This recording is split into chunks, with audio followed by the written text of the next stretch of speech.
Hello.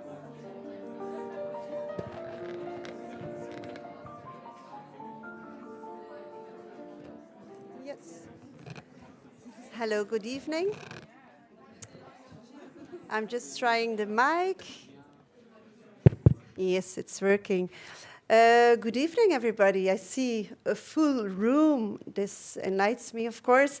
So, welcome, everybody. It's my great pleasure to welcome you here in het Band, but for all the participants who are following through the live stream, I wish you a very heartily welcome on the occasion of this second edition of the CESAM Talks. The CESAM Talks is an initiative of the CESAM platform that stands for Central and South America, and it's the center of expertise on Latin America here at Ghent University. This edition of the CESAM Talks, it's about politics, resistance, and collective action in Latin America, and it came into life in close collaboration with the Department of Literary Studies at the Faculty of Arts and Philosophy. More specifically, with the hard work of Laura Welsh and also Professor Ilse Logie, who are here tonight, of course, as one of the speakers.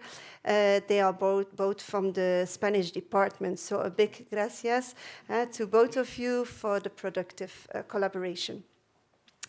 Last week, we had a very fruitful session. So the first session was about culture, politics, and extractivism in Venezuela. And it was filled with interesting talks and nice interactions. The session of today has a focus on feminism, resistance, and decoloniality in Guatemala and Mexico.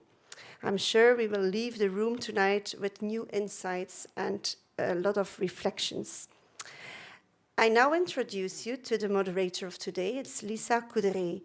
Lisa, she studied linguistics and literary studies at the University of Antwerp, but also Latin American studies at the Center of Latin American Research and Documentation, CEDLA, at the University of Amsterdam.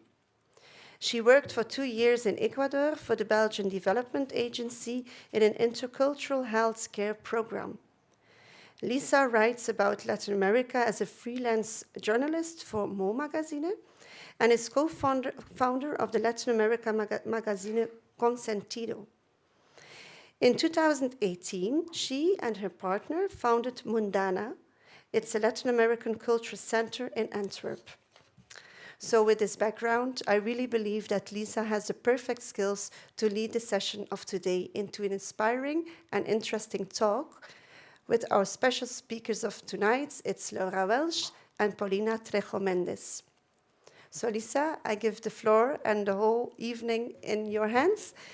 I just would like to mention a formal issue. As you know, we live stream the session, so there are cameras in the room. If you are not comfortable with the cameras, there are some seats at the back, and there you won't be in the loop of the cameras. But anyhow, there won't be any close-ups, so for none of the seats. But if you want to change, it's the moment.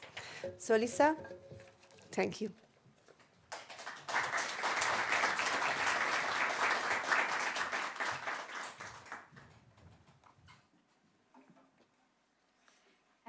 Good evening. Good evening, yes. Good evening, everyone in het Band, and also to everyone in our virtual conference room.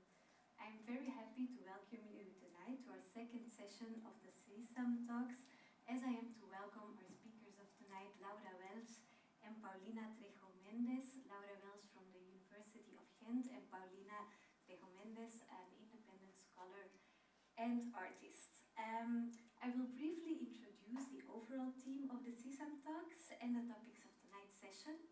Afterwards, I will introduce our speakers, and after their presentation, that will take each about 20 minutes, there will be plenty of times for questions. As you know, the CESAM Talks bring together researchers from the field of the social sciences and cultural studies to share their work on Latin America. These talks show us how diverse and multidisciplinary the field of the Latin American studies is. Our speakers, furthermore, have a very clear involvement in the topics of their research, and that's where it gets interesting. This is especially true for our speakers of tonight. In short, the CESAM Talks offer something of great interest for all of us interested in the region, whether we have an academic background or not. And that is the possibility to come together and talk about the multiple realities of Latin America. This first edition of the CESAM Talks focuses on politics, resistance, and collective action in the region. And it may well be that there is no better starting point to talk about resistance, but also collective action and politics in Latin America than feminism. As in recent years, the feminist movement has proven to be one of the main social and political forces in the region. Feminists in Latin America don't speak of feminism, but feminisms, feminismos. The multiple feminisms reflect the diverse realities of the region. Tonight we will have a closer look at decolonial feminisms. Laura will talk about communitarian feminisms that is also rooted in resistance. Multiple forms of oppression in resistance to multiple forms of oppression, and not only resist a double form of patriarchy, but also colonialism, neocolonialism, racism, and extractivism. Paulina will guide us on a decolonial feminist quest. So we have two very interesting scholars and activists on this topic tonight, to get to know a little bit more on the struggles and the answers to these struggles, parting from decolonial feminisms in Latin America. So without further ado, I would like to present our speakers. Laura Welsh is an assistant in the Department of Literary Studies at Ghent University, where she teaches Latin American literatures and cultures, and is working on her PhD project in which she explores the extractivism paradigms and forms of contestation in literary texts from Peru and Colombia. One of her more overarching goals is to elaborate analytic strategies that contribute to broadening the critical discussion on extractive practices and rephrases through literary text, not only within but beyond the fields of academic knowledge production. Her research is guided by an interest in decolonial investigation, feminist perspectives, and artistic, activist, and scholarly reflections on extractivism. Laura's great passions are forests and mountains, and she hopes that after her PhD, she will be able to pursue her interest in environmental pedagogy and small-scale agriculture. Paulina Mendes is an independent researcher and artist with a PhD from Erasmus University. Their work is on the politics of knowledge, focusing on forms of resistance to the violence of coloniality, particularly to epistemicide and feminicide, looking at how those two intertwine. Their art and research projects bring together feminism's decoloniality, healing, medical gaze, spirituality, and politics. They are a member of the self-managed publishing house Cooperativa Editorial Retos, bringing together works by rebellious women of color, trans, indigenous, black activists, academics, and artists. Other blogs and projects are Decolonize, La Catártica, Comali Collective, Volver al Cuerpo, meaning to go back to the body, and bringing healing from a feminist lens, working towards social justice through healing. And if you are interested in feminism and decolonization, it's really, I can recommend you to take a look to these resources and texts and projects of Paulina, because they are really very interesting. So I will introduce shortly Laura's talk, and then Laura can take the floor. Laura will start today's talks by presenting some reflections on the experiences and contributions of communitarian feminism in Guatemala. In particular, she will approach this form of feminism as one that came considered a decolonial practice, but that, by acknowledging ancestral patriarchal structures, is also more a response to coloniality. She will introduce the notion of the body, land, territory, a principle formulated by communitarian feminists and will reflect on healing as an act and practice of resistance.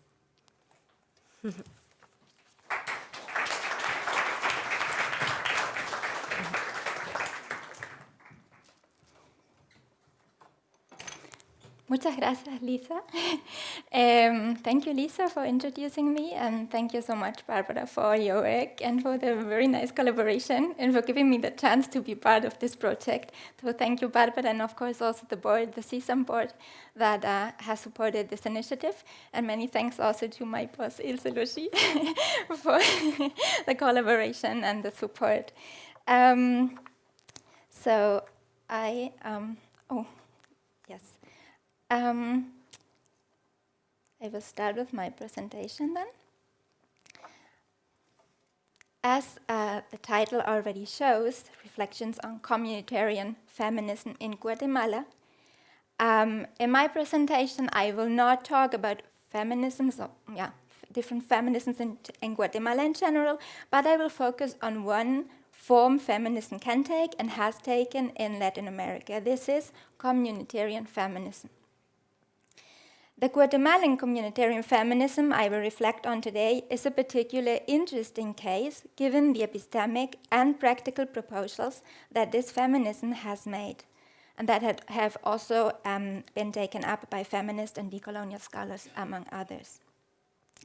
In this brief approach to communitarian feminism in Guatemala, I will especially focus on the writings of Lorena Cabnal, a Maya Xinca communitarian feminist and member of the network of ancestral healers from Ishimoleo, which is an indigenous name for the territory called Guatemala today.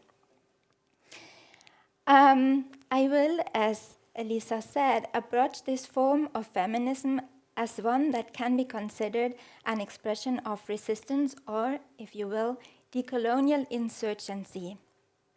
It's an unresponse to coloniality.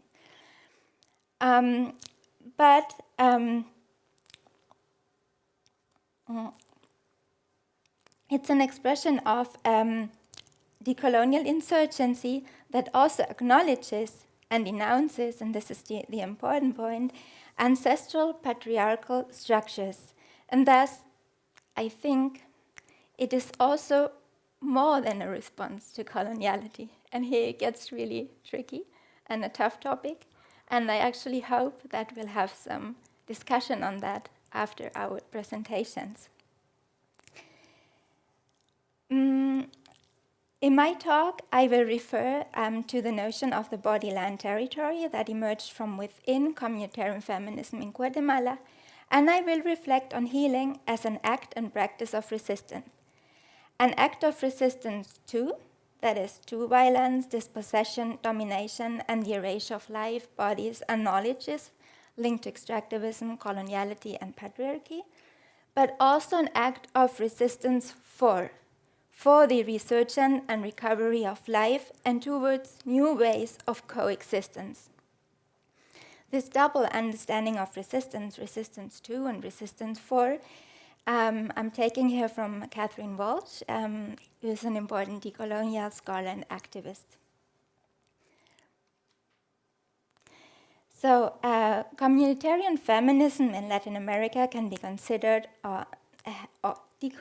communitarian feminisms, because the S is very important, in Latin America can be considered or have been considered as part of decolonial feminisms, and thus, as I said, as an insurgent praxis and thinking.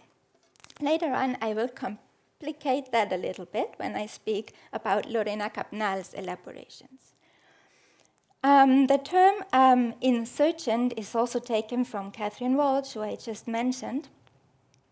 One important contribution of decolonial feminisms has been to situate feminisms as plural. Right? This is what also Lisa said in her introduction. At the same time, decolonial feminisms, such as communitarian feminism in Abya Yala in Latin America, have questioned the hegemony of Anglo and Euro-centered feminism and have introduced new and different perspectives, histories, and epistemologies. The notion of insurgency in the context of decoloniality is linked to the term resistance, as I said. And resistance should not be reduced to a form of opposition or reaction to something, but also as an attitude, a process or practice for something that can, in Volch's own term, mobilize, propose, provoke, activate, and construct in other ways. The defense of territories and the plurality of life as a response to extractive practices in Latin America has led to different actions, practices, thought, and proposals. Communitarian feminism can also be considered as one of those responses, not only as a decolonial feminism, but also as a response to extractive practices.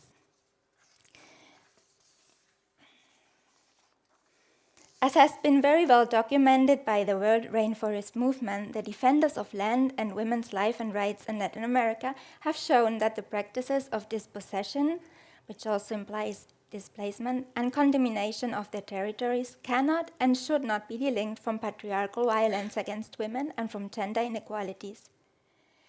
Those violences and inequalities have also been intensified by extractivist projects and activities.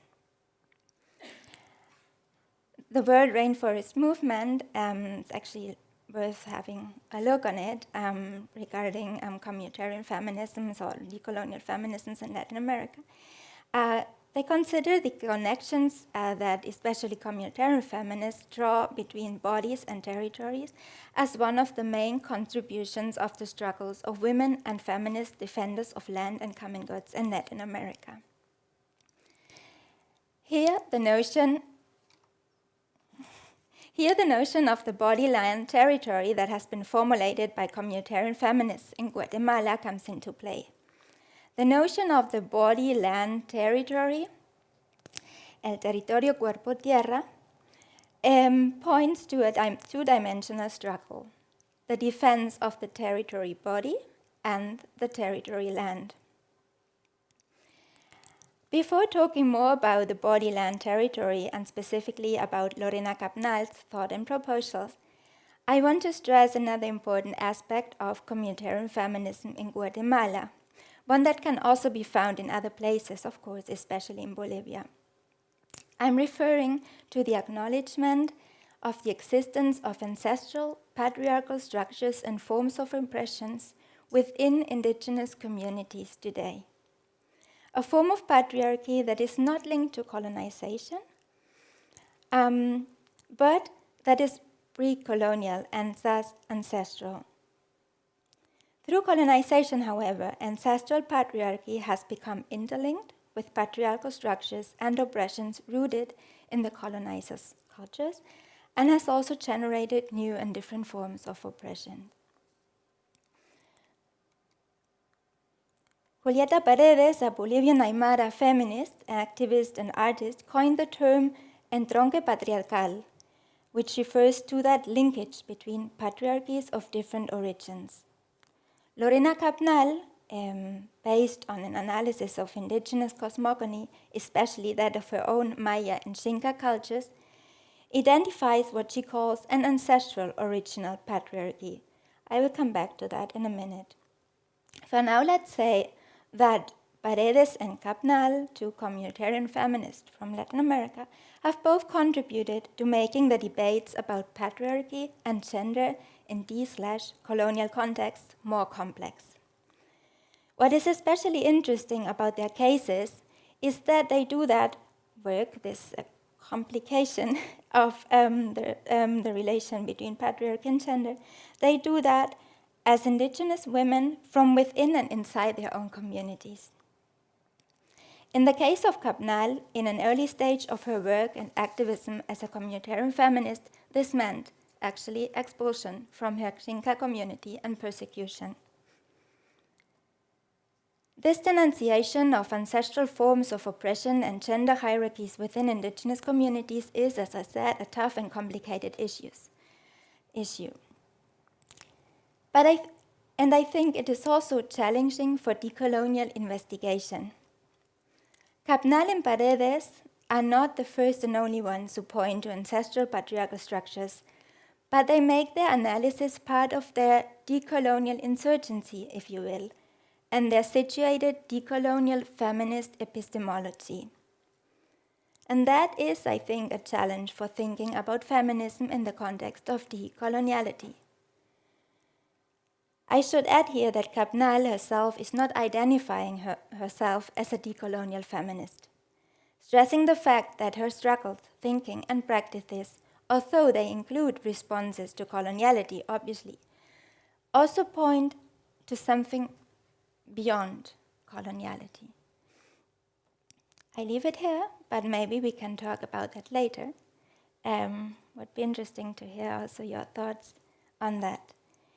Now I come to Lorena Capnal. Lorena Capnal is, as I said, an indigenous Maya Xinca woman. She's a communitarian feminist and member of SCAT. SCAT is the network of ancestral healers from Ishimoleo. In 2010, in one of her older writings, she has published quite a number of articles. They are online. In one of her older writings, she refers to communitarian feminism as a proposal for reinterpreting the historical and present-day realities of indigenous women. I will quote from this text. I will do so in Spanish, so I will use the original, but you can read the English translation on the screen if you wish. It's my own translation. Esta propuesta, la del feminismo comunitario, ha sido elaborada desde el pensamiento y sentir de mujeres indígenas que nos asumimos feministas comunitarias. En este caso, las aymaras bolivianas de mujeres creando comunidad y las mujeres xincas integrantes de la Asociación de Mujeres Indígenas de Santa María en la montaña de Xalapán, Guatemala, para aportar a la pluralidad de feminismos construidos en diferentes partes del mundo y con el fin de ser parte del continuum de resistencia, transgresión y epistemología de las mujeres en distintos espacios y temporalidades y para la abolición del patriarcado originario, ancestral y occidental.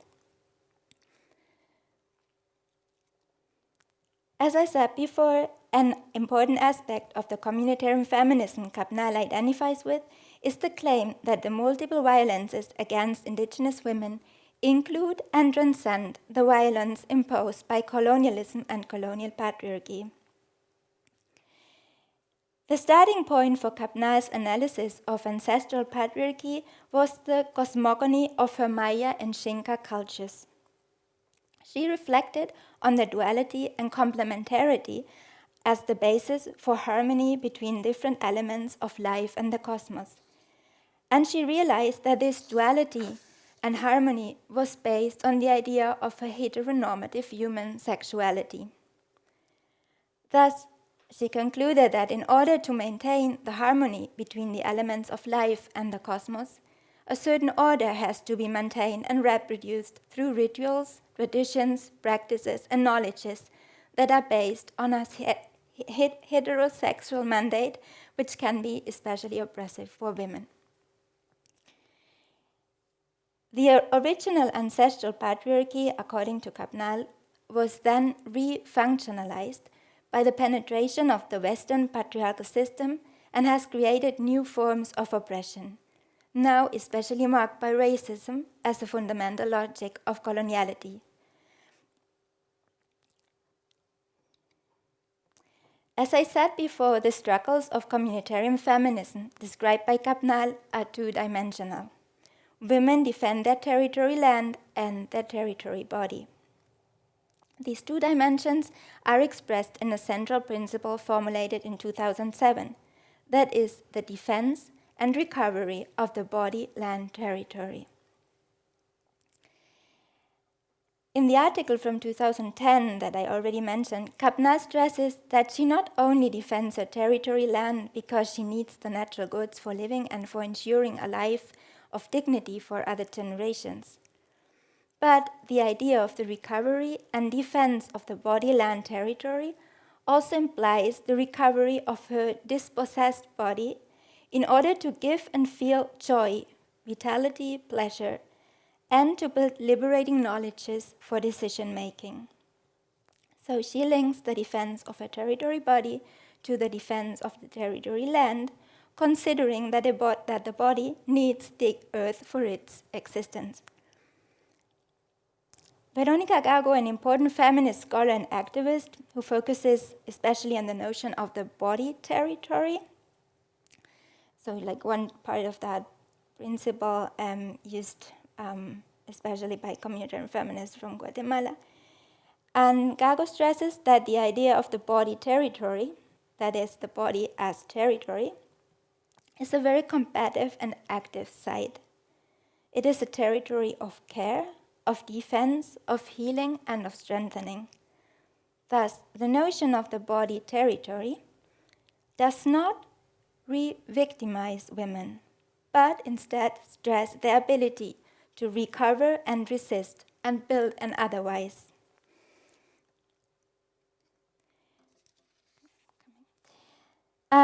Here I want to introduce another important contribution of Guatemalan communitarian feminism.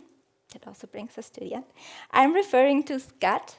SCAT is the network of ancestral healers as part of the communitarian feminism in Guatemala. The network was born in 2015 and engages in processes of emotional, physical, and spiritual recovery of women who defend their territories against different types of intervention and degradation, and who have also experienced oppression and violence due to their gender. The network considers healing based on ancestral knowledge and tradition a cosmic and political path. CAPNAL, as I said, one of its members, expresses this as follows.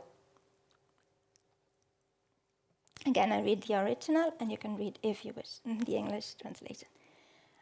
La sanación es un acto personal y político de las mujeres. Es un acto personal y político que las mujeres también interpretan como una forma de proteger su cuerpo y la tierra. La sanación convoca caminos para revitalizar y energizarse, para continuar en la defensa del cuerpo y la tierra con el fin de hacer frente al desgaste actual de las mujeres por las múltiples opresiones del sistema patriarcal, colonialista, racista, lesbofóbico y capitalista neoliberal. I suggest that the praxis of the network and thus the strengthening of ancestral knowledge and tradition can be considered as an act of resistance itself. It can be interpreted as a decolonial practice, but it is also somehow, here again, more than decolonial, given that it only partly, tackles ancestral patriarchal structures. And I really don't want to say that it's only the patriarchal ancestral structures that are tackled here, right? It's just one part of it, of course, not saying that this is all of it. In an interview, Lorena Capnal explains that healing is an act of love for life. There's an ancestral Maya slogan saying, Lein ut lad, lad ut lein, meaning you are me and I am you in English. When saying this to plants, the river or the fire, our body enters into a different relation of life with those elements. The last was a quotation by Lorena Capnal. Considering that the defense and recovery of the body land territory is grounded in a relational principle called the web of life that includes all forms of life and is based on reciprocity and not the domination of one species over all other life forms, the struggles against the dispossession and exploitation of the territory can also be interpreted as defying anthropocentric views of life. That's actually a very interesting proposal also, of course, for the environmental humanities. And I will end this presentation with a song, not by myself, but by a Guatemalan rapper, Rebecca Lane. Maybe you've heard of her. And she has a song that is dedicated to SCAT. Do you remember what SCAT was? Or the network of ancestral healers. And so she dedicates the song to that network. And, oh yeah, this was the last picture. This is Rebecca Lane. And at the beginning of the song, you will actually hear the voice of Lorena Capnal, so the communitarian feminist that I'm talking about mostly. And then you will hear the voice of Rebecca. And I'm not going to say much more about it because I think you can draw the connections. You will draw the connections between the song and what I've just said. I provide an English translation of the lyrics on the screen, and you can also just listen to the Spanish version. So now the colleagues from there, yes, can, if they wish, start with the music.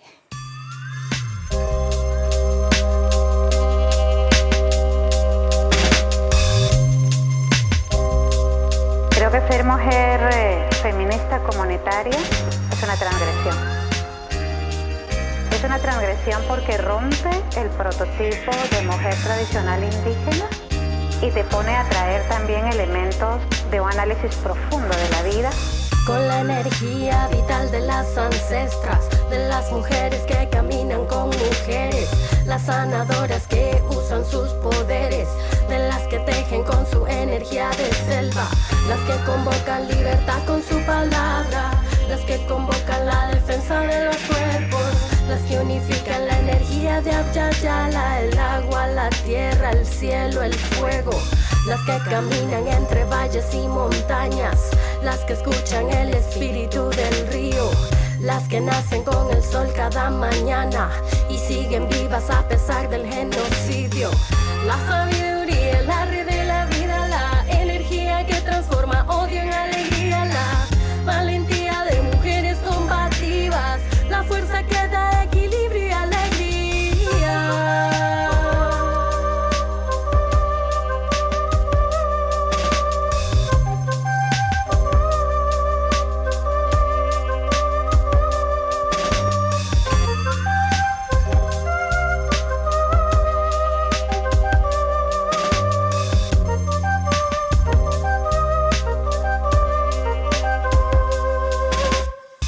Defendemos la vida, los ríos, los lagos, los bosques, la luna, la noche. Y así como defendemos la tierra, defendemos los cuerpos de las mujeres. Nuestro cuerpo es nuestro primer territorio de defensa. Mi cuerpo es mi primer territorio de defensa. La sabiduría, la red de la vida, la energía que transforma odio en alegría, la valentía de mujeres combativas, la fuerza que da equilibrio y alegría. La sabiduría, la red de la vida, la energía que transforma odio en alegría, la valentía de mujeres combativas, la fuerza que da equilibrio y alegría. Sanando yo, sanas tú, yo soy tú, sanando tú, sano yo, tú soy yo, sanando yo, sanas tú, yo soy tú, tú soy yo soy tú. Sanando yo, sanas tú, yo soy tú, sanando tú, sano yo, tú soy yo, sanando yo, sanas tú, yo soy tú, tú soy yo soy tú. Thank you.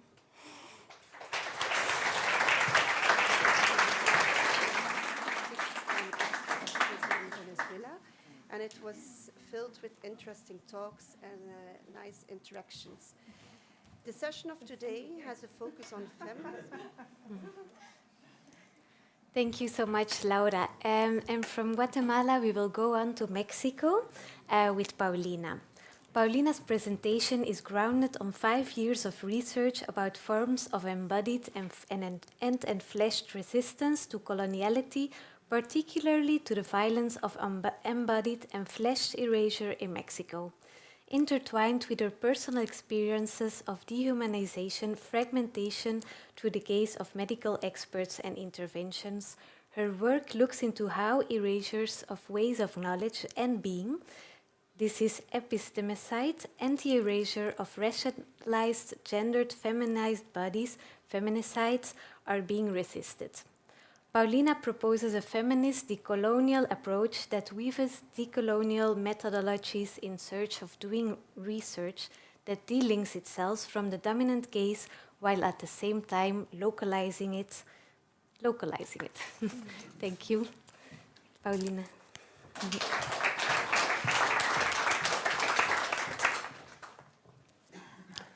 Thank you, Lisa. And thank you, Laura, also for the presentation. I'm going to go to my... Oh. Perfect. So,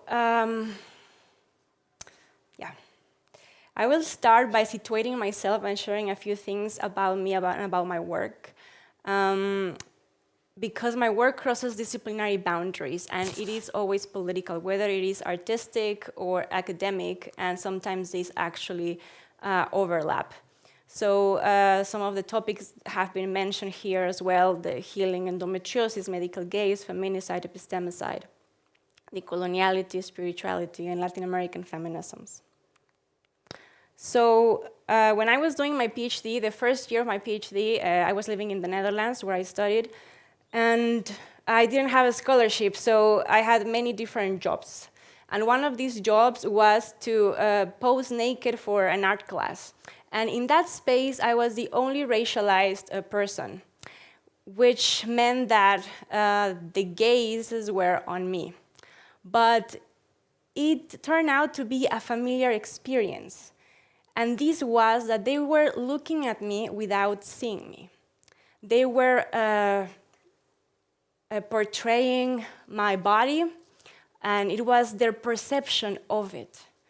And it had nothing to do with me, with my history, with who I was. Although I did notice that the poses that they often asked me to do were already had these gender connotations. And this was familiar because I have a chronic illness. So from the dominant medical gaze, I've been classified as being chronically ill.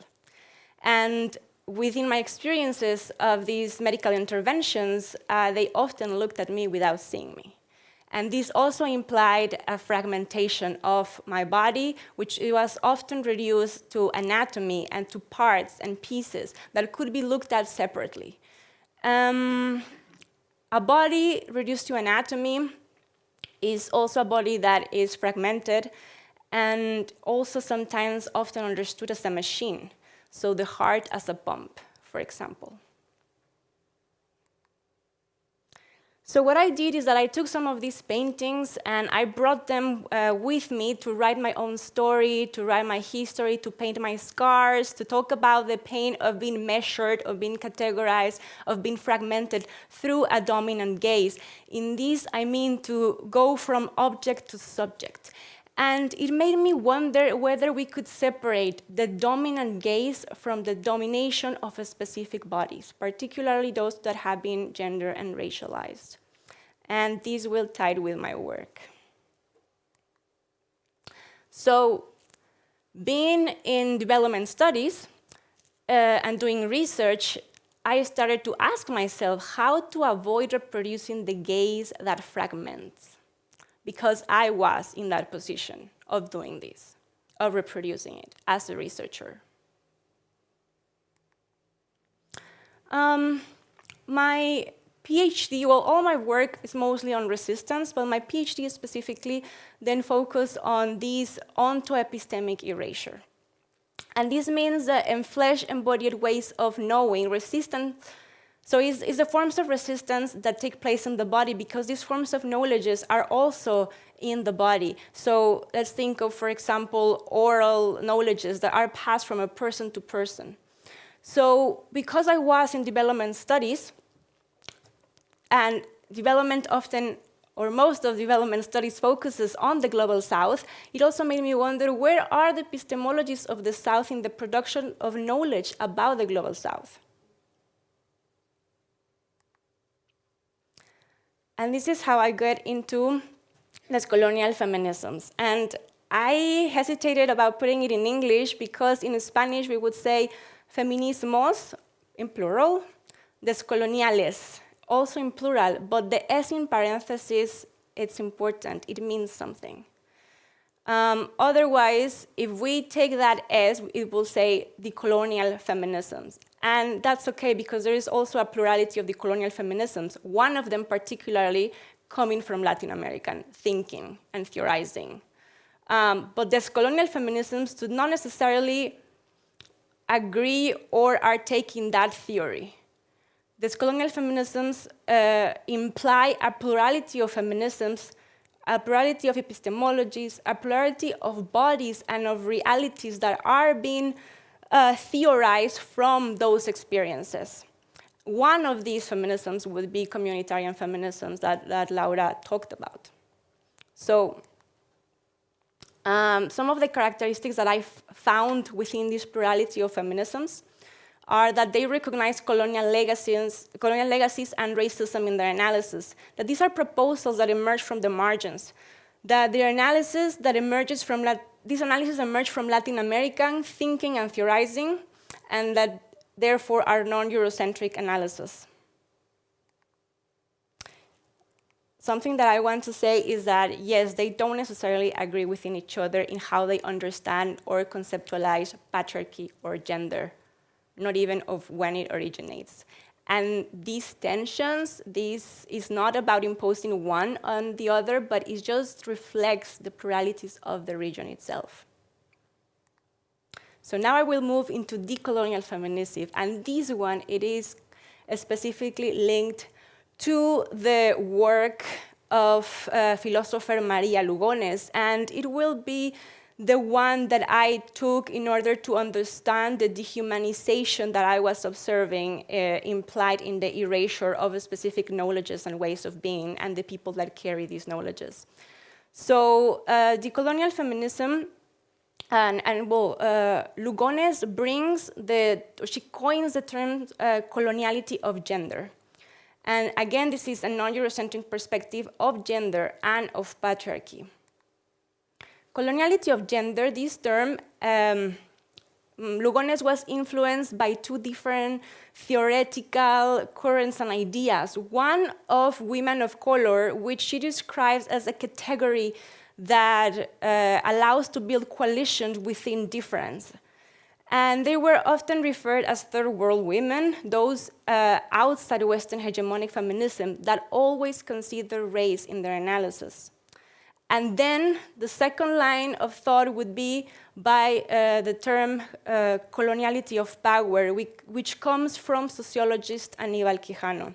So I will briefly explain coloniality of power in order to situate this.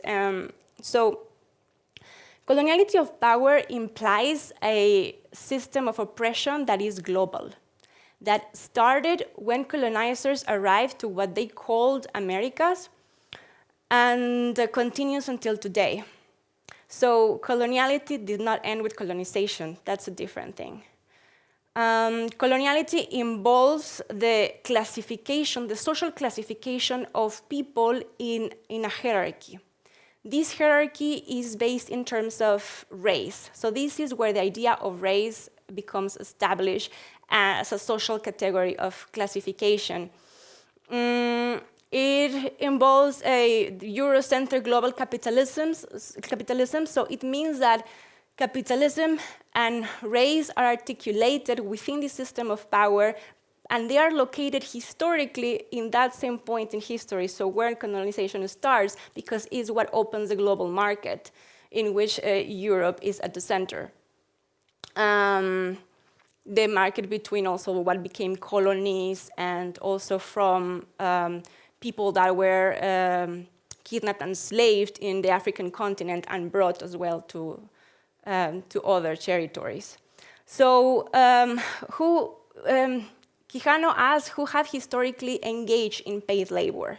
So for him, it was in the context of colonization, white people who could actually have a wage. Racialized people were often servants and also highly exploited and, of course, placed into the system of slavery. So coloniality as a system comes with modernity. They are usually scholars that are in this line, they say there are two sides of the same coin.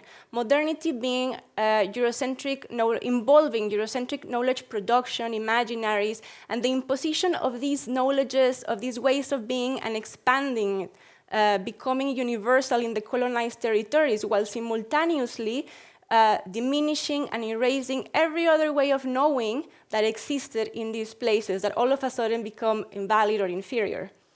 So this is why coloniality and modernity actually come together. So Quijano says that the control of a specific, I'm going to quote, the control of a specific form of labor could simultaneously be the control of a specific group of dominated people. A new technology of domination, exploitation, in this case race and work, was articulated in a way that made it seem like it was naturally associated, which until now has been exceptionally successful. And here I put an image of a painting that speaks of the caste system. And what he's basically saying is also that race and capitalism are articulated together because whoever could have access to power within the social hierarchy had everything to do with where you were located in this system. So coloniality of power involves a way of seeing the world, a way of understanding, a way of understanding what land is, what a body is. So, as I said, they come together through these universalisms that at the same time are producing desires, imaginaries, and subjectivity.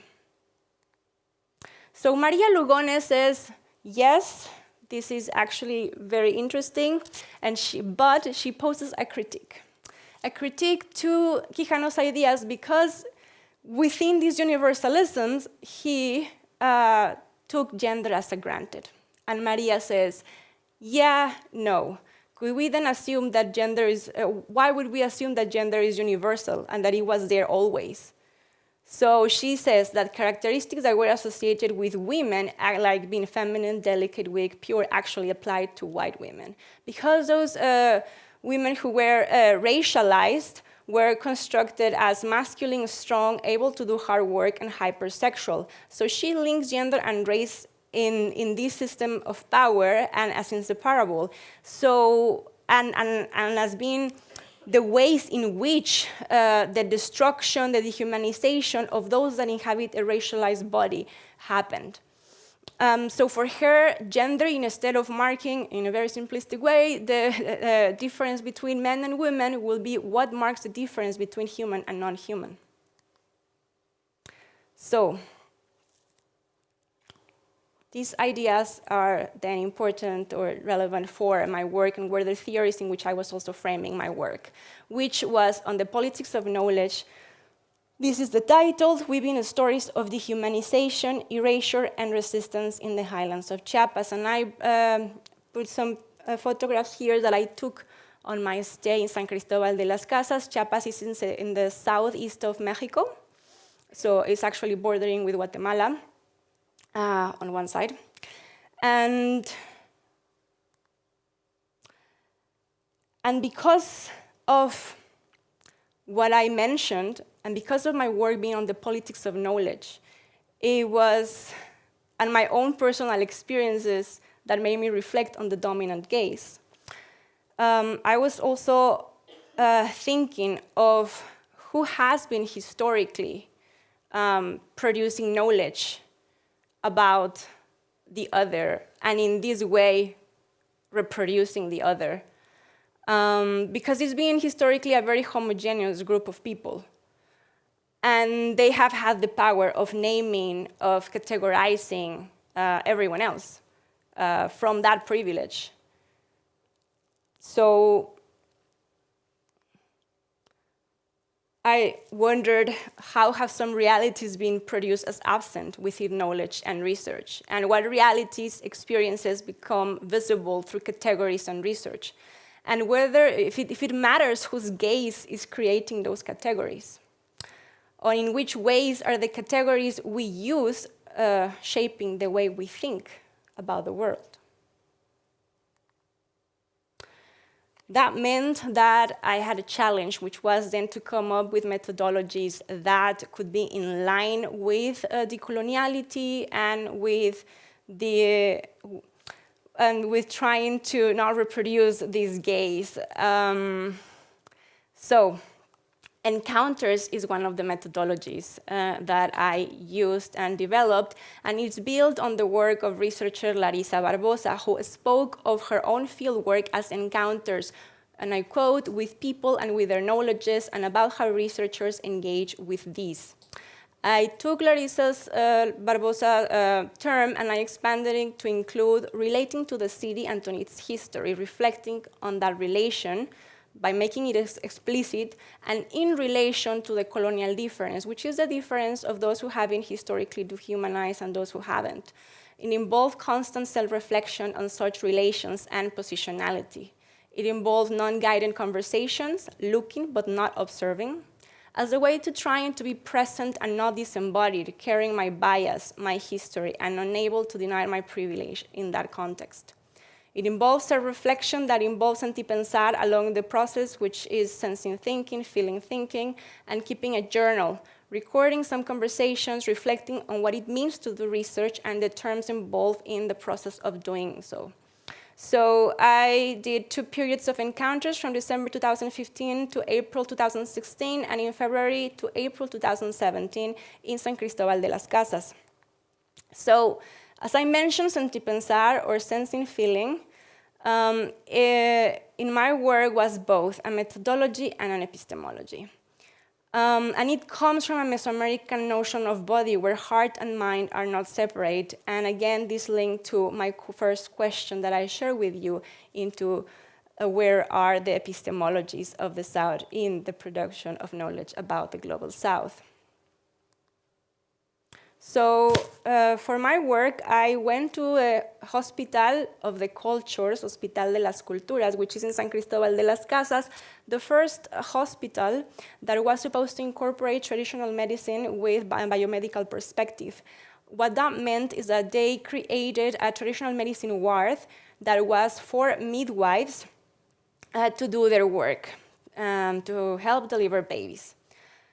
The traditional midwives there in the hospital are considered volunteers. They do not receive an income and they have to pay their own transport to the hospital. Doctors are not considered volunteers and they do have an income. I here put also a few pictures from the traditional medicinal ward. One is of the altar, and for traditional medicine, spirituality is a very, very important component. Then in the kitchen, they also had these different herbs that they use.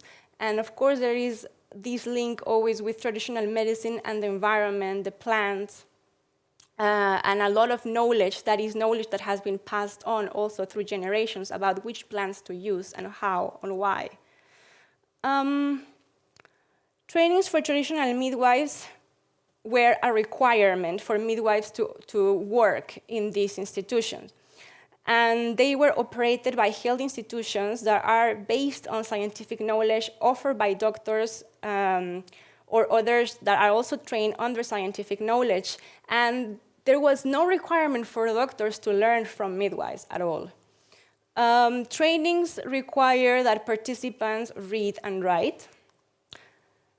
2 of the midwives I talked to, midwife Consuelo and Petrona, had more than 30 years of experience as midwives and cannot read or write, so if that had been implemented, they would leave them out completely. Their knowledge is empirical and embodied, and in a conversation with midwife Consuelo, she mentioned that professional midwives have degrees unlike them, and traditional midwives like her are volunteers because they do not have a degree. They are not considered professional midwives. So there was this understanding of where within the hierarchy their knowledge were positioned. And by the time I went the first period of encounters, I realized there was something going on because all the furniture to sit was kind of taken out from the area, even from the kitchen. The medicinal garden was closed, and there were only Consuelo and Petrona were the only 2 midwives who were coming on a regular basis. And there was no people coming to seek their services. So talking to them, they shared with me how they were asked, well, they were told not to deliver any babies, and it was just going to be forbidden, and that they could show up if they wanted to. So they both continued to show up, even if there was pretty much no work, and it was clearly a hostile environment. So what I also realized is that in this region, in San Cristobal, there was other traditional indigenous midwives that were outspoken about the disappearance of indigenous midwifery. These are, for example, the midwives of OMIESH, the organizations of indigenous medics of Chiapas. And they even did a document of 3 pages, and in which they mention it as a, and I quote, health cultural ethnocide. The thing is that midwives, in order to continue delivering babies, were being told they needed to get these credentials, these accreditations. So this was coming as a policy from the state, but also from international organizations. Even the World Health Organization only recognizes trained birth assistants. And this trained means under a biomedical perspective. Then the International Confederation of Midwives only recognizes those who are licensed and have gone through formal education programs, which pretty much leaves all indigenous midwives out. The MacArthur Foundation is one of the organizations that have been sponsoring programs for training midwives in a biomedical perspective, and they mention, and I quote, deliveries by midwives in Mexico cost almost half what they cost when done by doctors. So these all made me wonder how are international and national health policies, development programs, and development studies even complicit in the disappearance of indigenous midwifery. So I understand, well, indigenous midwives are embodying other knowledges, other from the dominant form of knowing.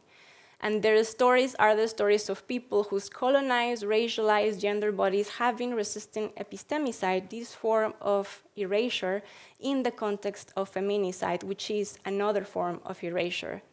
So of this one, I want to share a few understandings of femicide just to be also from those who have been conceptualizing it.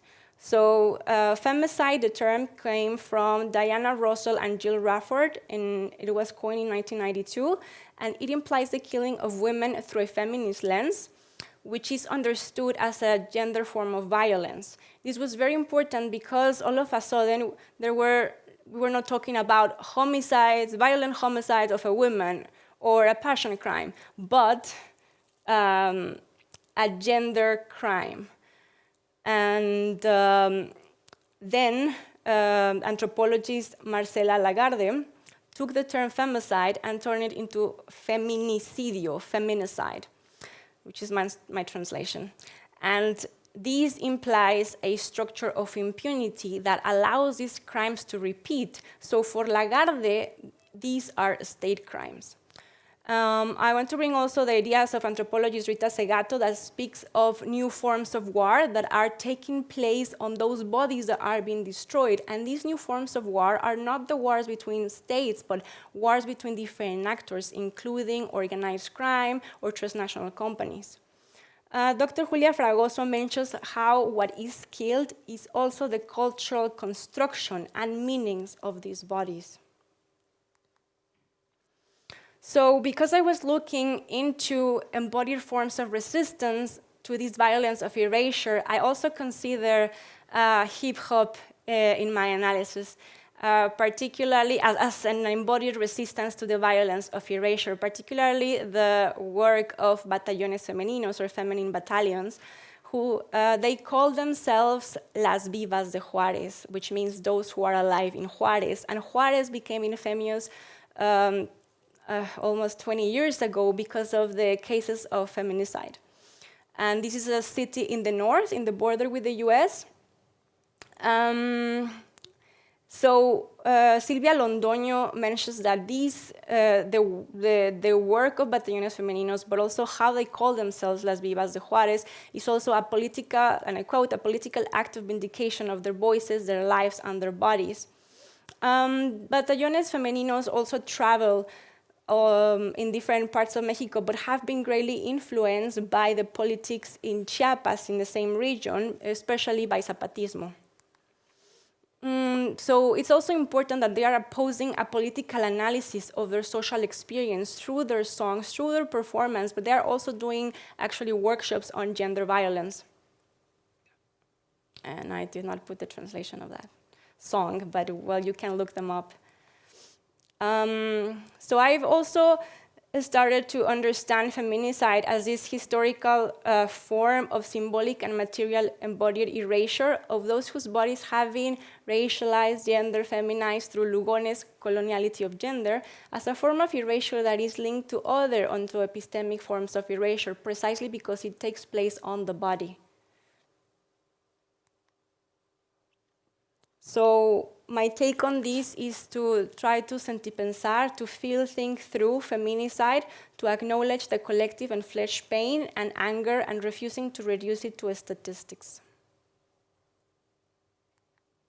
So just to end here, I want to ask, what does resistance look like? Because I've gave some examples and I talk about embodied resistance, and often when we think of resistance, we have this more dominant idea that it takes like a whole big movement or a collective organized response, whereas these very small acts of resistance, for example, teaching and passing on the knowledge of what these plants give in terms of healing or what can be used for delivering a baby, are in a context where there has been persecution, diminishing of your knowledges, censorship, is, to me, an important form of resistance that has been underlooked or unappreciated and unseen, but that act of unseeing is also something that we need to question ourselves. You know, what do we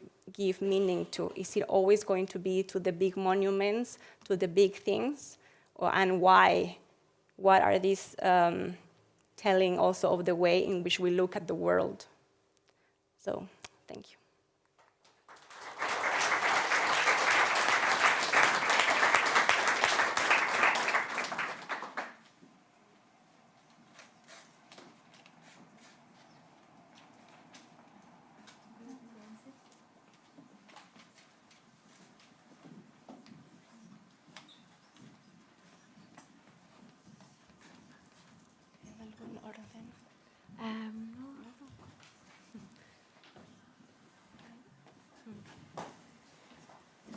So thank you so much, Laura and Paulina, for this very interesting presentation. Lots of food for thought, lots of food for thought. So I would like to invite the public to join the conversation. You can ask questions or also share your experiences or thoughts or doubts. These are also very welcome. Does anyone have a question to start with? No? Not yet. Not yet. So yes, maybe I have another question, but I'm interested in knowing because Paulina, you talked about sentipensar, and also from the communitarian feminism. I'm interested in the terms like what form or place does the term spirituality take, and also comunidad, community, and not in a rural sense, like the rural community, but how do you explain the concept of community that I think is very important in the communitarian feminism, but also in the colonial feminism in general? Like, how would you explain this? Well, I mean, I think that this is something I really like from communitarian feminisms, that I think it's very radical to propose. I mean, they do have a proposal to change things, because we live in such individualistic societies that we tend to not care about the other if it's good for us, and I think that not caring has caused a lot of damage also collectively, even if mostly unacknowledged. So it's detrimental even to our survival and to our joy and communitarian feminism instead of, or like in a different way than most other feminisms, their proposal is to build community wherever you are, so you don't have to be indigenous, or you don't have to go to the, I don't know, to a rural community in order to build community. So what that would mean for, let's say, each community, I think that will be for them to decide. And maybe it's a way in which collectively it can be talked about. Yeah. And in the colonial feminisms, or at least from Maria Lugones, I would not, I don't think there is a proposal in this way, but I do think Maria always did coalitions, and this was across feminisms, across, like for her, it was not about identity politics, you know, it was something else. It was to really build coalitions. It did mean to recognize difference, always, but only when you are able to recognize those differences, then you can honestly build those coalitions. If you deny this, then it won't work. Yeah. So, yeah. Okay, it's interesting that you talked about alegría, about joy, because Lorena Cabnal also uses this, right? She says our resistance is to be, how does she say it in Spanish? I forgot, but she also puts a lot of emphasis in this alegría as a form of resistance. Yeah, and that has to do with the recovery of the body. Yeah. Yeah. It definitely pleasure is important. Also, sexuality, eroticism. So it's it's all the body feeling pleasure, providing joy. I think this is a very important aspect of our discourse, but I'm sure also for other communitarian of feminists. Colonialism. But maybe I can add something to what we just talked about. The collective, yes, is very important, definitely, in relation to communitarian feminism, and it's one way to think about the communitarian, right? About this communitarian as such. I mean, there's the link with the community, and the community is of course linked to certain territories, so there's also this situatedness inside this word communitarian, right? Yeah. But then there's also the collective aspect, and I think that even the proposal of communitarian feminists, now thinking especially about the Guatemalan communitarian feminism, I think it's even more radical, because this idea of the collective is not only including human being, but there is also the linkage to this more than human world, right? To all these other elements and life forms, and I think this is something really, really interesting also to think about. And this, I think I mentioned this Maya slogan that I am you, you are me, and this is actually also something that in those sessions of healing, this relation is also being established with other elements, right? Like with the stone, with the river, with the fire. And so this also points, of course, to a certain idea, to a certain relation, a certain way to relate with everything that is like, it's difficult to say everything which is beyond the human, because, I mean, where does the human start and something different begins? This is the point, because I think this idea of the collectiveness, which is here expanded, also is is sort of non-individualist, and also sort of non-anthropocentric. Yeah. So I think both aspects are in. And now, of course, I'm using the vocabulary that is being used by scholarship, Western scholarship mainly, but I try to bridge it. I think this is the interesting thing, maybe we can take this as a starting point, but not limit our gaze, our way of seeing to that production of dominant Western knowledge production, but actually also think about other epistemologies and enter into dialogue. So this would be then more like a methodological proposal that is also a bit behind this presentation, actually. So it started more like a methodological proposal that then I focused on my reflections on communitarian feminism. But Yeah. So. Yeah. It can be very helpful also with the whole climate change. I'm looking for the word in English.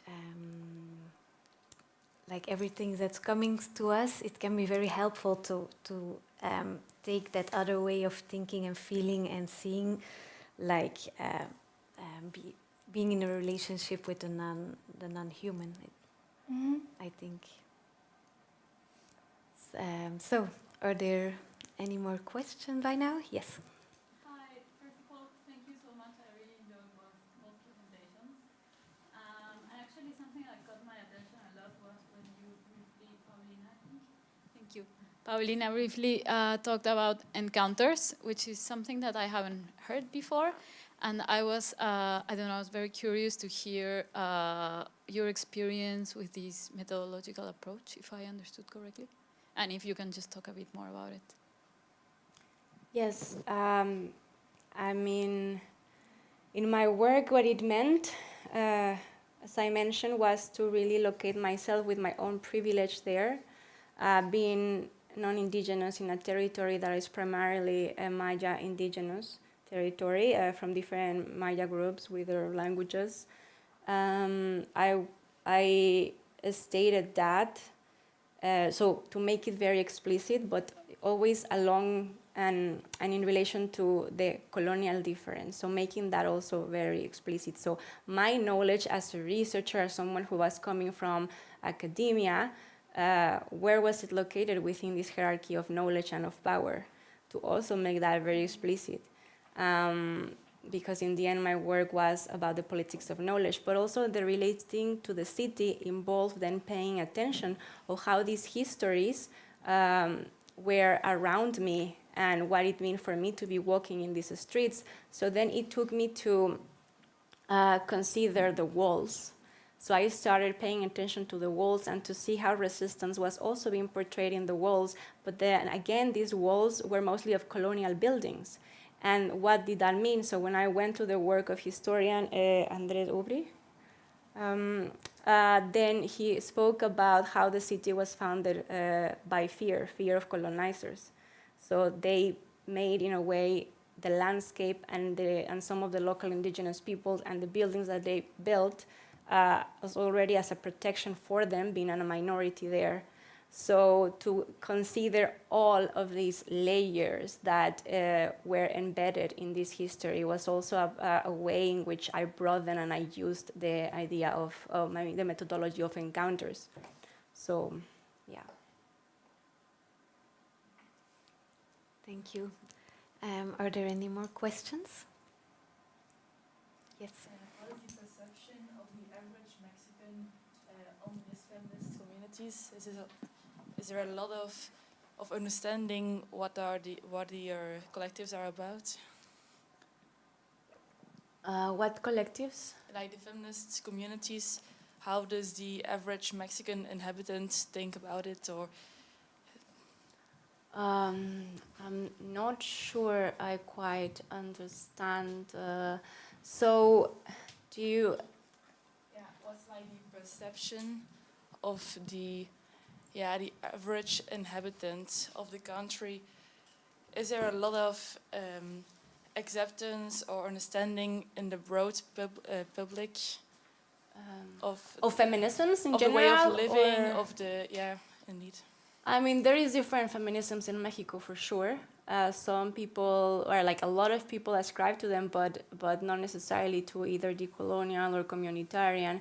Some of the mainstream feminist ideas that have also taken place, especially in urban areas, actually are mostly coming from the West, and these are not considering the gender analysis or the analysis of patriarchy that are being brought by Latin American feminism. So, for example, they assume gender was universal and was always there, and that is a very Western feminist perspective. Or they assume that patriarchy has always existed or has these thousands of years, and that is, again, a Western feminist perspective that usually does not consider the other contributions.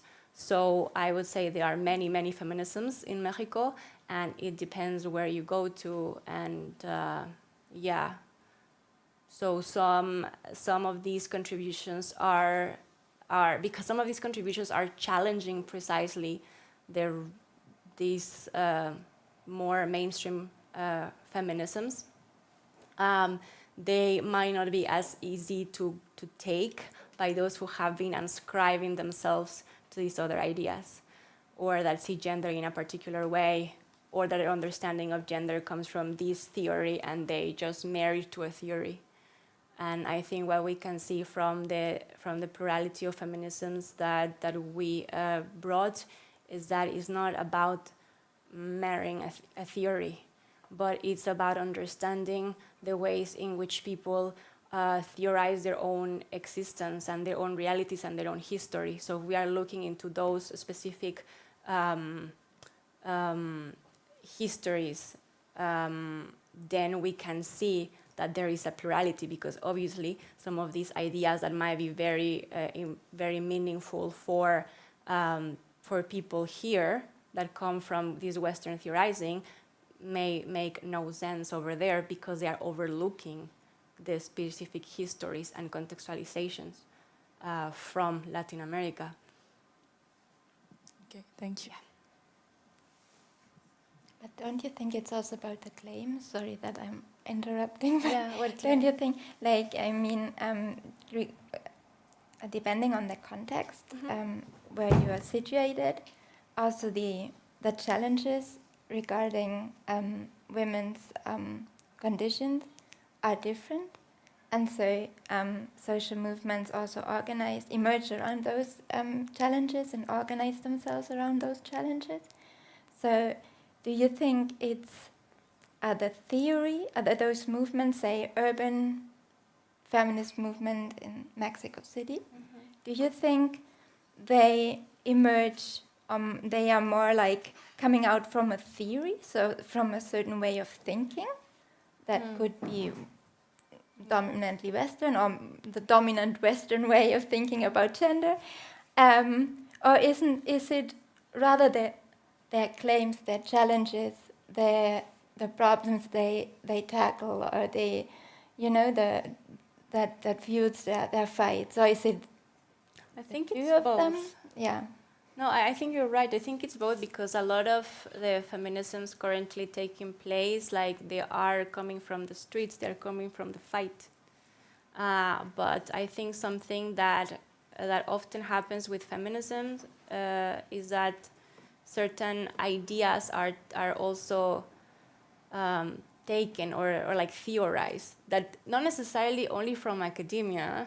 So that's also maybe what I need to be clear, because people theorize, or let's say, if not to use the word theorize, but simply look for ways to explain their own realities. So whether that happens through theory and in an institution or outside, but it's happening.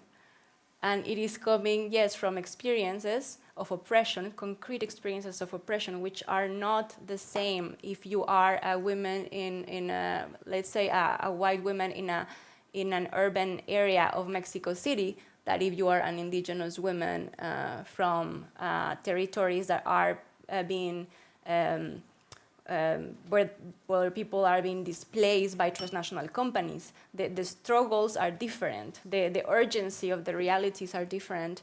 But it's true that also because of the extent of gender violence at the moment and feminicidios in Mexico, there is also like a lot of activism, and people, a lot of women have been very, very politically active because it's been too much. So that also has been another entry point to feminism. So it's the actual concrete experiences of violence that make people organize politically. Yeah, and some of them don't consider themselves feminists or don't call themselves feminists, but they do link their struggles to collective anti-patriarchal struggles that are historical and that are simultaneously anti-colonial and anti-racist. So this is also a reality, not only in Mexico, but I would say in whole Latin America.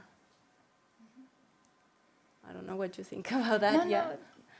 I agree. I was mainly now, thinking about that what you said, that feminisms or feminist movements are so much rooted in theory, and so this was something I had been. No, that was the issue, that I thought that that the experience and the challenges and that this is what sort of makes it appear. But I understand, like I agree. So it's also theorization, of course, and as you say, feminism. I mean, this is something I wanted to stress, but maybe I didn't. I think like in the communitarian feminism I was talking about, the challenges women face are linked to what we might call, or what we in this Western academic environment called gender. But then, of course, there are also other challenges. Like I was talking about the struggle against extractive activities that do affect women in certain ways. But then, of course, not only women, right? The community, and this is why the feminist struggles of those women, of course, are also linked to other kind of struggles. And here I think comes in what you just said, that you can see that also in other feminist movements that then can also be named or this colonial, anti-racist, right? So it comes in. It's a bit of a intersectionality, but I know that Maria Lugones is not very, she's not using that word. But and it's interesting, Yeah, no, just as a note, she wouldn't be happy about it because of what it implies, like the logics of categorical logics are embedded in that. So not because she cannot see how oppressions overlap. That's not it. Just to be clear. But I think when coming from these other realities, I mean, I think of Lelia Gonzalez. She was an Afro-Brazilian feminist, and already in the 80s, she was actually theorizing how the Afro-Brazilians and the indigenous Brazilians were already being oppressed by Latinidad. So this was, in a way, another form of making visible what we now call this intersectionality, but it's these forms of oppression and these overlappings have been pointed out also within Latin American feminisms and outside these feminisms for sure. But yeah. Yes. Thank you very much for the presentation. Very nice work. My question would be, is there any lesson that we can learn from your work that could be maybe like a universal lesson that could be transferred, or your message to Iranian women in this particular situation? I think it's a hot topic, some interesting aspects. Do you want, or should I?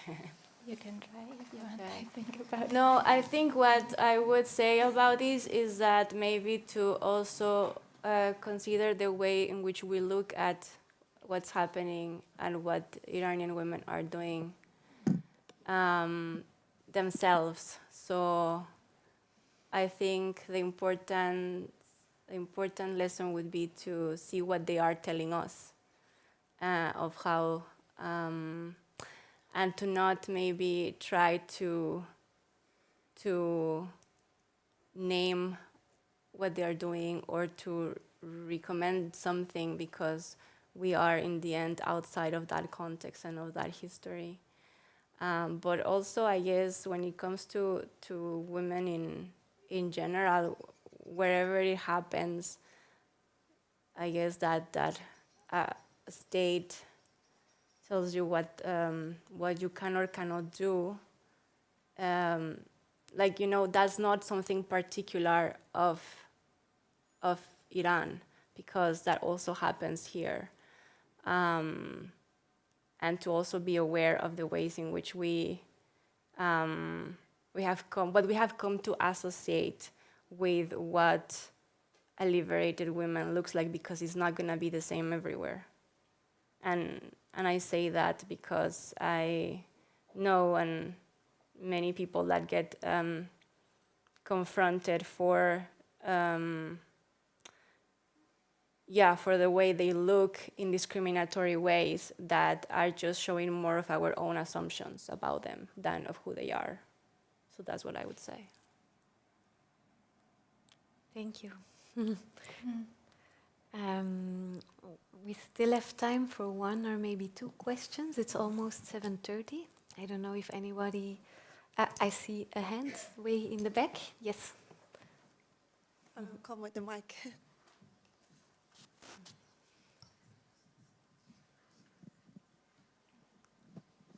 Thank you. I'm gonna stand up so you can actually see me when I ask the question. Well, I will repeat what everyone said. Thank you for your presentations. They were very interesting. I'm sorry, ik heb een verkoudheid. But the question I have is for Paulina, actually. I hope I said your name right.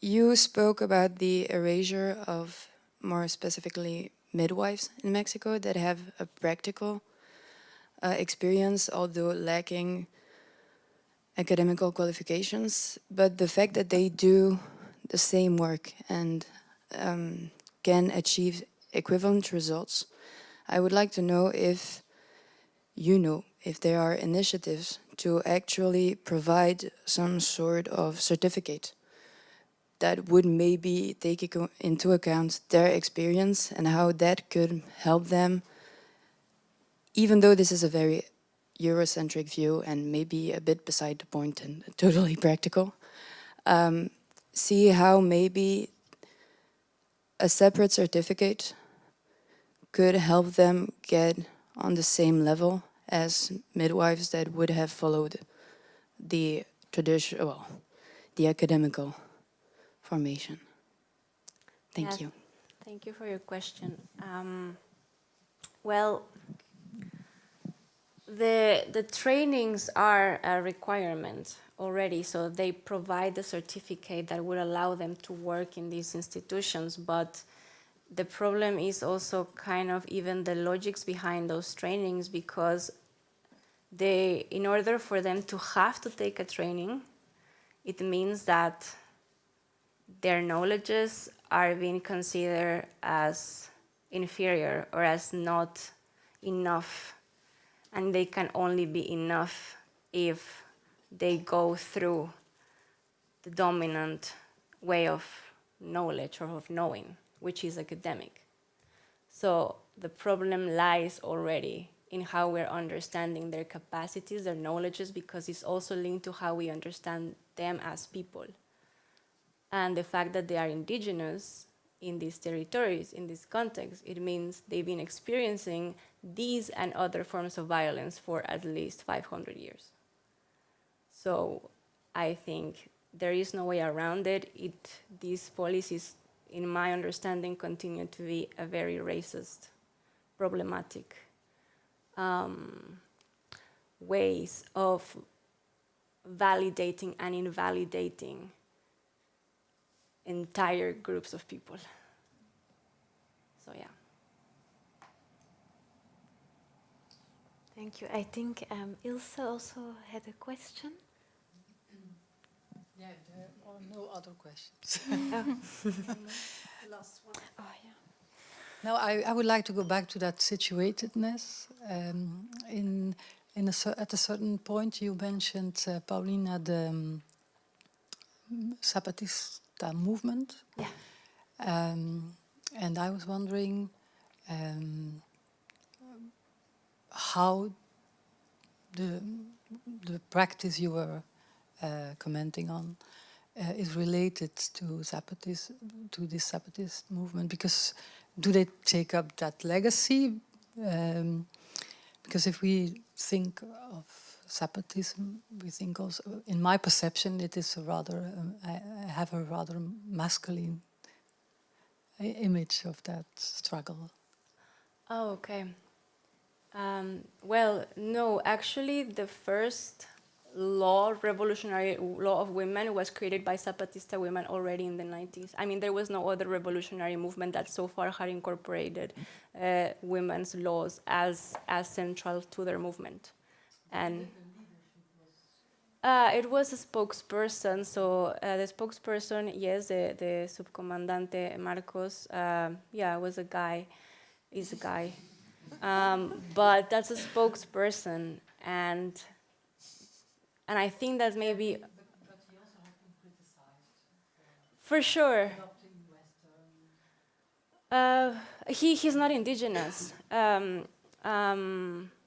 But I think the point here is, I mean, Zapatista women have been central, and they have been organizing encounters of women who fight. The last one being in 2019 before the pandemic.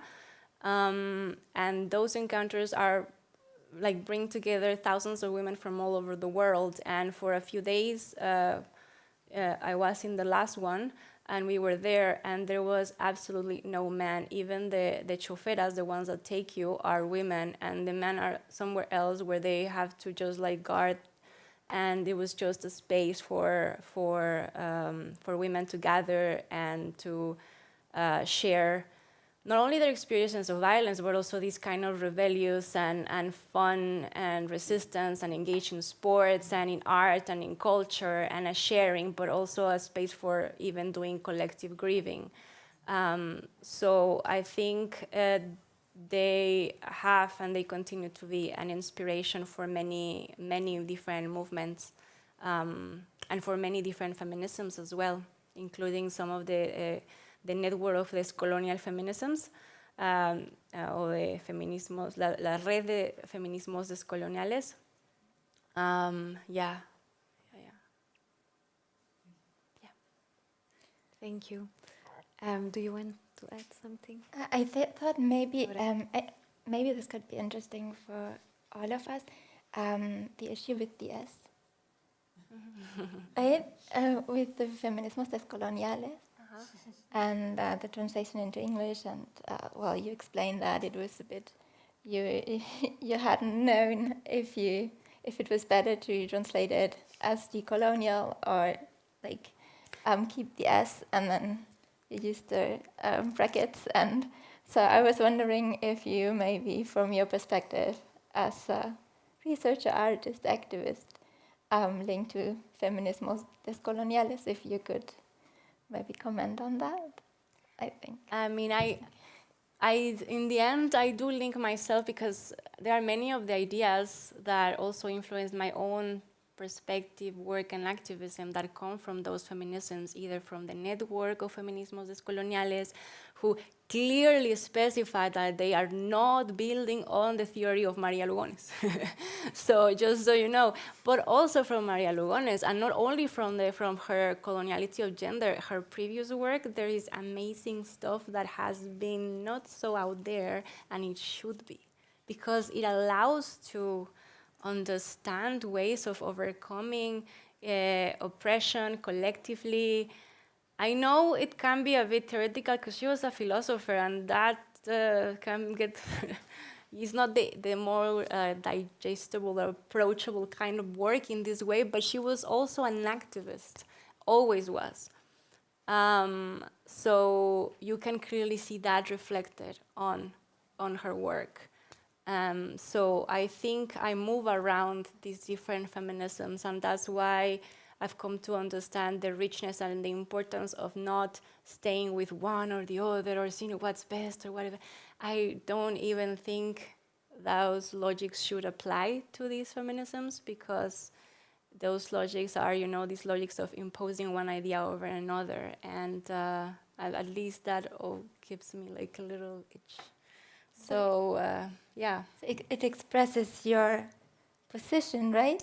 Those brackets, right? Because it's moving around. It's not the one thing and not the other. It's the two. I guess in a way, but they also, I mean, but I did not come up with the parentheses. Yeah. I've seen it before, so just so you know. Yeah. But I guess it's true in a way. Yes, yeah. Okay. Yeah, I have a lot of questions, but afterwards. Yes. Yes, so it's 7:40 now, and I would like to thank our audience for being here. I am looking forward to welcoming you next week on Thursday, the 20th, to our last CESAM talk of this series on political activism and social explosion in Chile. It will not take place here in Atpan, but in the Kroeg, in the Miriam Makeba plan in Ghent. So have a very nice evening and hope to see you next week.